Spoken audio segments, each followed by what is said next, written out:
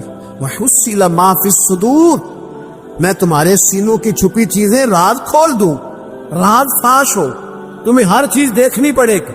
میرے رسول پاک علیہ السلام کی ایک حدیث بڑی انفرادی ابن حجر نے لکھی، میں تو اس حدیث کو پڑھ کے میں نے کتاب بند کر دی، میں نے کہا اللہ انہیں معاف کرے۔ نبی پاک علیہ السلام نے فرمایا جس کو امین بنایا گیا اور اس نے خیانت کی، وہ کسی جگہ کا بھی امین تھا، وہ ممبر رسول کا امین تھا یا ڈاکٹر کی کرسی کا، وہ کسی سکول کے ادارے کا امین تھا یا حکومت میں کسی عہدے پہ جسے امین بنایا گیا۔ توجہ ہے میری بات پر؟ جسے امین بنایا گیا اس نے خیانت کی، تو اس نے جس چیز کی خیانت کی ہوگی وہ چیز قیامت کے دن اس کی گردن کے ساتھ لٹکی ہوئی ہوگی، گردن کے ساتھ۔ محبوب فرمانے لگے ایک شخص آئے گا اس کی گردن پر اونٹ بیٹھا ہوگا، اور حدیث کے لفظ یہ ہے حضور فرماتے ہیں مجھ سے فریاد کرے گا کہ یا رسول اللہ میری مدد کرے، تو میں اسے کہوں گا میں نے تجھے سمجھایا نہیں تھا، اب تیرے بارے میں اللہ فیصلہ کرے گا۔ پھر ایک اور شخص آئے گا تو اس کی گردن کے ساتھ، اس نے چونکہ گھوڑے چرائے تھے تو اس کی گردن کے ساتھ گھوڑے لٹکے ہوئے ہوں گے، گھوڑے، اللہ اکبر، تو وہ فریاد کرے گا حضور میری مدد کرے۔ ذرا یہ چیزیں بھی جاگ کے سنا کریں۔ آپ شفاعت رسول کے موضوع پر نعرے لگاتے ہیں، پہلے یہ بھی تو دیکھیں نا حضور سفارش کریں گے کس کی، اس پر بھی ذرا غور فرمائے۔ وہ جو سبحان اللہ ماشاءاللہ والا عنوان ہوتا ہے اس پہ کہتے ہیں ماشاءاللہ جی آج تو پتہ چل گیا جنتی ہیں۔ وہ بھائی جنت کی سڑک پہ بھی تو چڑھنا ہے کہ نہیں، وہ رستہ بھی اختیار کرنا ہے کہ نہیں، کہ آپ کا خیال یہ ہے کہ آپ کو ہیلی کاپٹر کے ذریعے جنت میں ڈال دیا جائے، کچھ کرنا نہ پڑے۔ عزیز بھائی میرے نبی پاک علیہ السلام فرمانے لگے کچھ لوگ ایسے ہوں گے کہ ان کی گردنوں کے ساتھ بکریاں ممنا رہی ہوں گی، گدھے ہنہنا رہے ہوں گے، فرمایا وہ فریاد کریں گے تو میں کہوں گا تمہیں سمجھایا نہیں تھا۔ اور پھر حضور فرماتے ایک شخص آئے گا جس کی گردن کے ساتھ اژدہا بندھا ہوگا، اس کے منہ کو ڈسے گا، تو وہ کہے گا اسے پیچھے ہٹاؤ، اور پھر اس سے کہے گا ازدہے سے تو ہے کون، تو وہ کہے گا میں تیرا وہی مال ہوں جسے تجوری میں سنبھال کے رکھتا تھا، آج میں تیری گردن سے لپٹ گیا ہوں تو کہہ رہا ہے پیچھے ہٹ جا۔ بھائی راز کھلے گا، آپ یقین کریں اچھے لوگوں کے جب راز کھلیں گے قیامت میں تو موج لگ جائے گی۔ راز صرف بروں کے نہیں کھلیں گے، اچھے لوگوں کے بھی راز ہے۔ توجہ ہے میری بات پر؟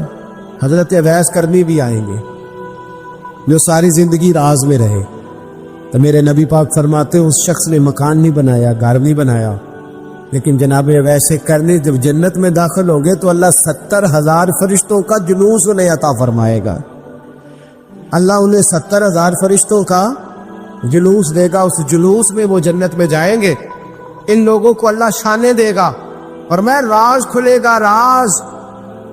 قیامت کے دن کچھ لوگ ان کے چہرے 14ویں کے چاند کی طرح چمکیں گے، اور انبیاء اور علماء ان کو دیکھ کر رشک کریں گے کون ہے؟ میرے مصطفیٰ کریم علیہ السلام فرماتے ہیں رب کریم فرمائے گا یہ میرے محبوب کی امت کے وہ نیک لوگ ہیں جس سے بھی محبت کرتے تھے اللہ کی رضا کے لیے کرتے تھے، اور جس سے بھی انہوں نے زندگی میں دشمنی رکھی صرف ہے اللہ کی رضا کے لیے۔ اب یہ اللہ کی رضا والا معاملہ کہاں تھا ان کے سینے کے اندر، اس کی جزا انہیں قیامت میں ملے گی۔ کچھ لوگوں کا راز کھلے گا، انہیں بڑا لطف آئے گا۔ جوانوں سادہ زندگی آسان ہوتی ہے، یہ جو زیب و زینت والی زندگی ہے یہ مشکل بڑی ہے۔ آپ یقین کریں جن لوگوں نے کپڑے پہننے ہیں نا پردے کے لیے وہ بڑے سوکھے ہیں، جو بھی مل گیا پہن لیا، اور جنہوں نے دکھانے کے لیے پہننے ہیں وہ بڑی مصیبت ہے کہ یار میں نے اتنا مہنگا جوڑا پہنا ہے، کسی نے تعریف ہی نہیں کی. کوئی تعریف کر دے تو پھر کہتے ہیں دیکھا نا آنکھیں چندیا گئی نا دیکھ کے، اور نہ کرے تو کہتے ہیں جل ہی گیا ہے پورا. ایک جملہ نہیں بول سکا، چونکہ مزاج ہے نا. یہاں جو آدمی کھیت سے اٹھ کے آیا نا چارہ کاٹتا، تو اس کو جہاں بھی موقع ملے گا اس نے بیٹھ جانا ہے، جمعہ پڑھنا، نکل جانے. اور جس بچے نے 4-5 ہزار بالوں والوں کو دیا نا، سیدھے کر دے ذرا میرے، وہ بڑا پریشان ہے کہ میں نے اتنی محنت کی ہے، کسی بندے نے دیکھا بھی نہیں. سادہ زندگی آسان ہوتی ہے، بندہ سوکھا رہتا ہے. اور جو تکلفات والی زندگی ہے، لوگ تعریف کریں، لوگوں سے کچھ، وہ مشکل ہے. حضرت مولا علی اتنی حکمت، اتنی دلیری، اتنے بڑے آدمی، لیکن ایک دن نا نبی پاک صلی اللہ تعالی علیہ وسلم کو پتہ چلا کہ حضرت فاطمہ زہرا میں اور جناب علی میں کسی بات میں رائے کا اختلاف ہوا ہے. تو حضرت علی ناراض ہو کے چلے گئے. حضور ڈھونڈنے نکلے، یہ بخاری میں موجود ہے. سرکار ڈھونڈنے نکلے تو دیکھا کہ حضرت علی نے مسجد نبی کے ساتھ ننگی زمین پر ایک چادر بچھائی تھی. تو وہ جب سوئے حضرت علی تو آپ نے کروٹیں بدلی تو چادر بھی تھوڑی سی رکھ گئی. تو سارے کپڑوں کو مٹی لگی ہوئی ہے اور آرام سے حضرت مولا علی شیر خدا آرام کر رہے ہیں. میں جوانوں آپ سے کہتا ہوں، یہ زندگی سوکھی ہوتی ہے. میں نے کھیت کی وٹ پہ، بننے پہ، کھیت کے کنارے پہ کسان سوتے ہوئے دیکھے ہیں، اور میں نے 1.5 کروڑ کی گاڑی میں نفسیات کے ڈاکٹر کے پاس بیٹھا وہ شخص دیکھا ہے جو کہتا ہے پتہ نہیں کیا بات ہے، نیند کیوں نہیں آتی. وہ زندگی آسان ہے، اس میں تھکاوٹ ہوئی. بندہ سو گیا، جہاں جگہ میں نہیں سو گیا، اور کچھ تڑپ رہا ہے کیونکہ وہ عادی ہو گیا ہے. یہ 2 منٹ کے لیے بند ہو گیا ایسی، تو وہ گیا. حضرت علی وہاں آرام سے، سارے کپڑوں کو مٹی لگی ہے. میں مولا کائنات کی بات کر رہا ہوں، میں شیر خدا کی بات کر رہا ہوں، میں اسد اللہ کی بات، امام المشارق والمغارب کی بات کر رہا ہوں. حضرت مولا علی اور زمین پہ، سنگیو زمین پہ آرام سے سو رہے ہیں. میرے محبوب گئے اور جا کے فرمایا یا ابو تراب، او مٹی والے اٹھ جا. کپڑوں کو مٹی لگی تھی نا، مٹی والے اٹھ جا. لفظ کیا، یا ابا تراب، او مٹی والے. حضرت علی کو ساری حیات ظاہرہ جس نے بھی ابو تراب کہا، جناب علی بڑے ہی راضی ہوئے، خوش ہوتے تھے، فرماتے تھے یہ مجھے کہو، یہ میرے نبی نے مجھے کہا ہے. اور مٹی والے اٹھ جا. آپ کی زندگی کی جو سادگی ہے، میں آپ سے عرض کروں، ہمارے تکلفات ہمارے اپنوں کو بڑا پریشان کرتے. ایک دماغ وہ ہوتا ہے جو جہاں بٹھاؤ بیٹھ گیا، تو بوڑھا سسر بھی سکون میں ہے، سانس بھی آرام. اور ایک وہ ہے کہ جو ہر بات میں بگڑتا ہے کہ یہ چادر میرے شایان شان تھی جو بچھائی ہے، تو پتہ نہیں ہے میں کون صاحب ہوتا ہوں، تم نے میری مرضی کے مطابق فلانا کام نہیں کیا. آپ یقین کریں، سسر بیچارہ ادھار پکڑتا پھرتا ہے کہ داماد صاحب آ رہے، ہر بات میں رٹا، ہر بات میں جھگڑا. میرے پاس سنگی دور دراز سے آتے ہیں تو میں دیکھتا ہوں کہ اب میں اپنے لہجہ ہے تو کچھ لوگ اتنے میٹھے، اتنے پیار والے آتے ہیں کہ یوں محسوس ہوتا ہے کہ جیسے ان کے لیے آپ کو کوئی تکلف کرنے کی ضرورت نہیں. اور کچھ ایسے ہیں کہ آپ کو سراہنے کھڑے ہونا پڑتا ہے کہ جناب کی چائے جلدی لے آئیں. مزاج نازنی پہ بات چیزیں گراں گزرتی. تو بھائی جب آپ سادہ اور آسان ہو جاتے ہیں تو آپ دوسروں کے لیے بھی دشواری کم پیدا کرتے ہیں. حضرت علی شیر خدا کہتے ہیں بھوک لگ گئی تھی، بھوک بڑی لگ گئی اور حالات غربت کے تھے، آزمائش تھی. تو فرماتے ہیں کہ میں نے سوچا مزدوری نہ کر لیں. ہم کیا کرتے ہیں، جو زیادہ غریب ہے وہ مانگ لیتا ہے، جو درمیانے طبقہ ہے کا وہ ادھار لے لیتا ہے. حضرت مولا علی نے کیا فرمایا؟ فرمایا مزدوری نہ کر لیں، چونکہ حالات کچھ اور تھے. حضرت مولا کائنات شیر خدا کرم اللہ تعالی وجہ الکریم فرماتے ہیں یہ سادگی دیکھیں. آپ فرماتے ہیں میں مزدوری ڈھونڈنے نکلا. کیوں نہیں ملتی ہمارے جوانوں کو مزدوری؟ کیوں کہانیاں سناتے ہیں؟ حضرت علی کہتے ہیں میں ڈھونڈنے نکلا. ایک عورت کو میں نے دیکھا کہ اس نے کچھ مٹی نکال کے رکھی ہوئی ہے، تو اسے تر کرنا چاہتی ہے. پرانے زمانے میں مٹی میں پانی ڈال کے اسی سے لوگ کام لیتے تھے، اسی سے دیواریں بن جاتی تھی. ہم گھارا کہتے ہیں اپنی زبان. تو وہ گھارا بنانا چاہتی ہے لیکن پانی نہیں نکل رہا اس سے نا. اس نے کنویں سے پانی نکالنا، نکل نہیں رہا. تو حضرت مولا علی شیر خدا کرم اللہ تعالی وجہ الکریم فرمانے لگے میں نے اس بی بی سے کہا کہ میں پانی نکال دوں، مزدوری دو گی؟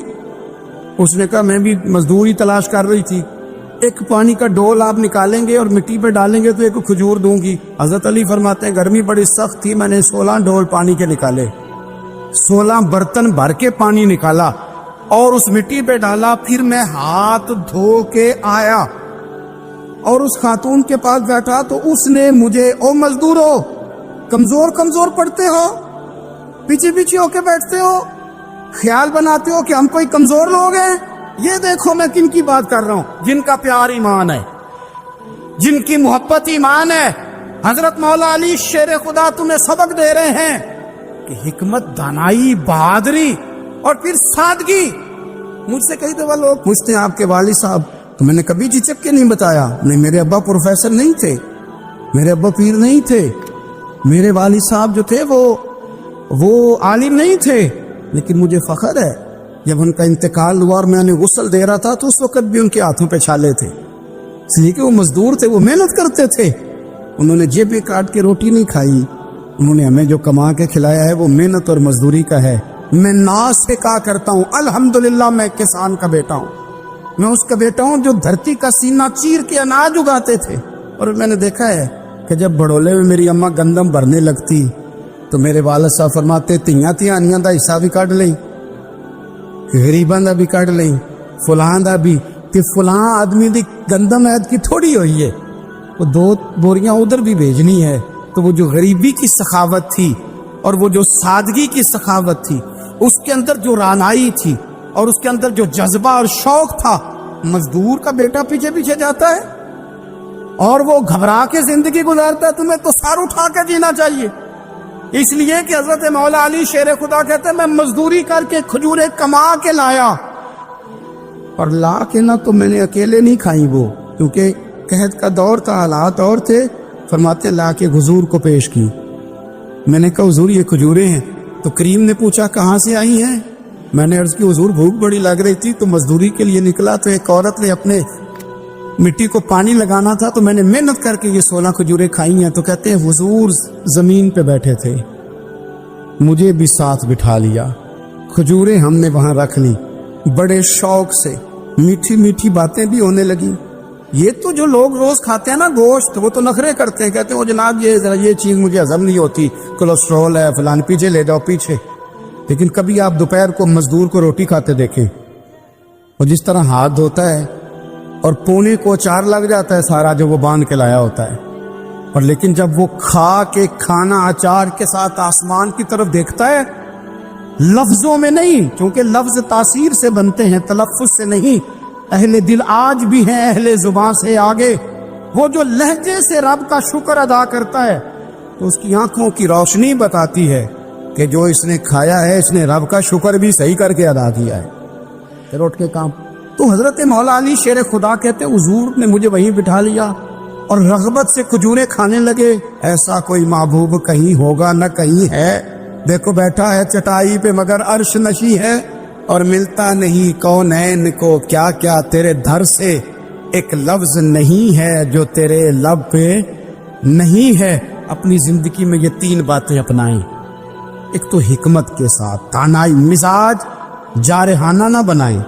جارحانہ مزاج سے کچھ بیوقوفوں کو تو متاثر کیا جا سکتا ہے، فہم و فراست والے لوگوں کو متاثر نہیں کیا جا سکتا۔ جارحانہ مزاج نہیں، حکمت والا، دانائی والا، معاملہ فہمی والا مزاج بنا۔ اور دوسرا، کمزور نہیں پڑے زندگی میں، اپنے آپ کو خود حوصلہ دیں، اپنے آپ حوصلے میں ہوں گے تو آپ کے ارد گرد لوگ تسلی میں ہوں، آپ اپنے مزاج میں دلیری لائیں۔ اور تیسری بات، زندگی کو سادہ کریں، یہ سادہ ہوگی آپ کے لیے، آپ کے گھر والوں کے لیے، سب کے لیے آسانی ہو۔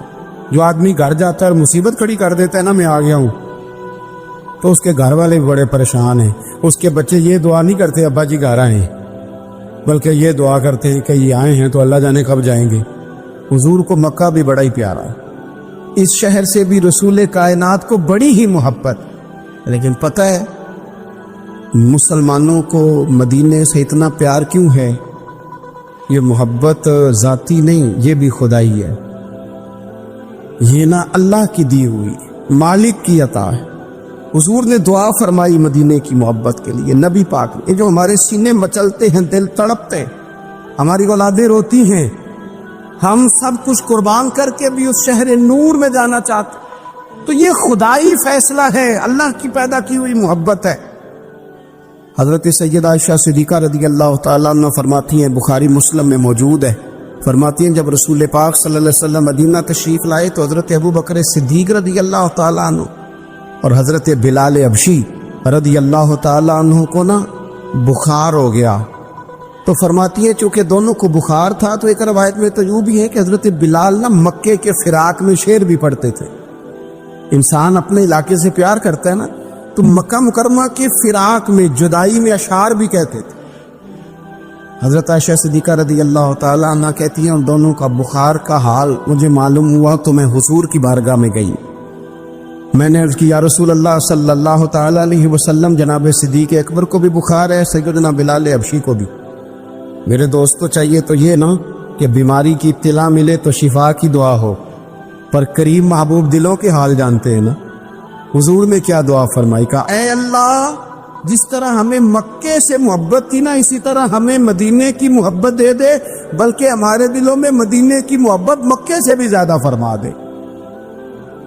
یہ دعا حضور نے مانگی تو مومنوں کے دلوں میں پیار ہے مدینے کا، یہ نبی پاک نے مانگا اللہ سے، دلوں میں پیار ہے، دل کھچے چلے جاتے ہیں جنہوں ویک کے ٹھر دیاں اکھیاں نے، جنہوں ویک کے ٹھر دا سینہ ہے، ربا تیری ساری خدائی ہے پر ایک کی تے شہر مدینہ ہے، ربا تیری ساری خدائی چ ایک کی تے شہر مدینہ ہے، تیری ساری خدائی چ ایک کی تے شہر، جنہوں ویک کے ٹھر دیاں اکھیاں نے، جنہوں ویک کے ٹھر دا سینہ ہے، ربا تیری ساری خدائی ایک کی تے شہر مدینہ ہے۔ رسول پاک صلی اللہ علیہ وسلم نے دعا فرمائی اللہ ہمارے دلوں میں مدینے کی محبت پیدا فرما دے، اور پھر فرمائے اے اللہ مدینے کو صحت مند شہر بنا دے، اور فرمائے اس بخار کو نا یہاں سے منتقل کر دے، جوفا کی طرف بھیج دے، اس بخار کو نکال دے، اس کو صحت مند۔ یہ کچھ دن پہلے نا عالمی ادارہ صحت نے رپورٹ جاری کی، یہ عالمی ادارہ صحت نے دنیا کے سارے شہروں میں صحت کے لحاظ سے سب سے زیادہ بہترین شہر رسول ہے، مدینہ منورہ ہے، مدینہ منورہ ہے۔ ہم عالمی ادارہ صحت والوں سے کہتے ہیں تم رپورٹ نہ بھی نہ جاری کرتے، تم نے تو آج رپورٹ جاری کی ہے نا، تو یہ رپورٹ تو فرشتوں نے پہلے بنا دی تھی، اس لیے کہ حضور نے دعا کی تھی اللہ مدینے کو صحت والا شہر بنا دے۔ وہاں تو بڑے بڑے بیمار جا کے ٹھیک ہو جاتے، بڑے بڑے کمزور جا کے تندرست ہو جاتے، بڑے بڑے بوڑھے جا کے لگتا ہے توانا ہو گئے۔ وہ تو شہر ہے، کیا باتیں ہیں اس شہر کی۔